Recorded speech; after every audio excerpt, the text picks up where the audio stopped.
bring you a 3-minute digest of what happened in China's business sector. This is China Business Now by 21st Century Business Herald. Hi everyone, I'm Stephanie Lee. Let's start with today's headlines.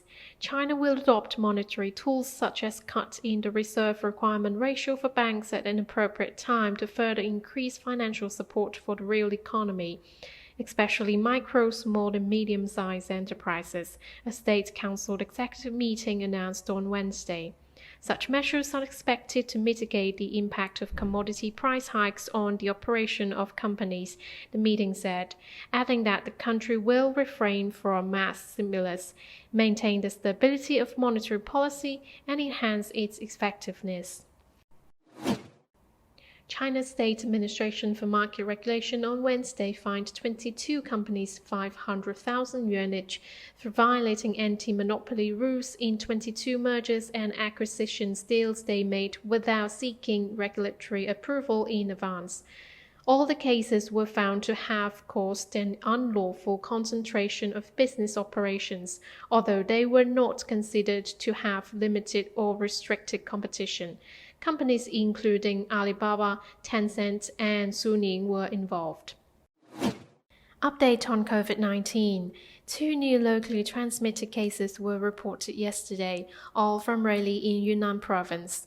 Rayleigh announced yesterday that from July the 7th, the main urban areas of the county were locked down and all citizens were under home quarantine. CPC leads a centrist progress. Global political party leaders attending the CPC and World Political Party Summit on Tuesday hailed the CPC's people-centered philosophy as an important global inspiration. Dmitry Medvedev, chairman of the United Russia Party and deputy chairman of Russia's Security Council, said over the past century, the CPC was able to successfully embark on the path of socialism with Chinese characteristics, which paves the way for the great rejuvenation of the Chinese nation.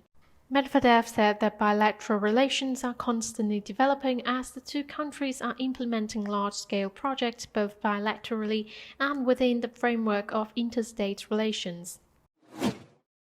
Switching gears to industry news, China's National Development and Reform Commission unveiled a plan on Wednesday to promote circular economy for the next 5 years. The plan specifies that by 2025, China's energy and water consumption per unit of GDP will be lowered by about 13.5% and 16% respectively.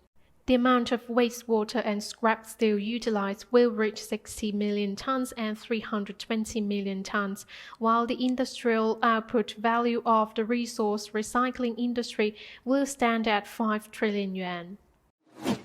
Daqing Oilfield, a subordinate of the China National Petroleum Corporation, produced over 14.92 million tons of crude oil and 2.5 billion cubic meters of natural gas in the first half of 2021.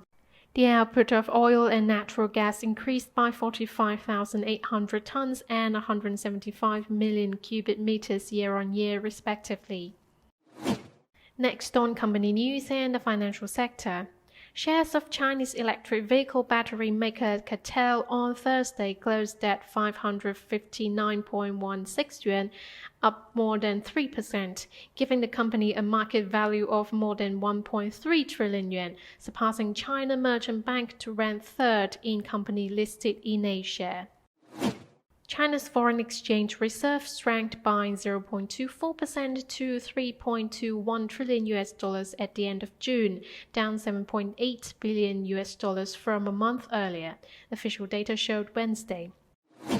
Wrapping up with a quick look at the stock markets. Chinese stocks closed lower on Thursday, with the benchmark Shanghai Composite Index down 0.79% at 3,525 points. The Shenzhen Component Index closed 0.38% lower at 14,882 points.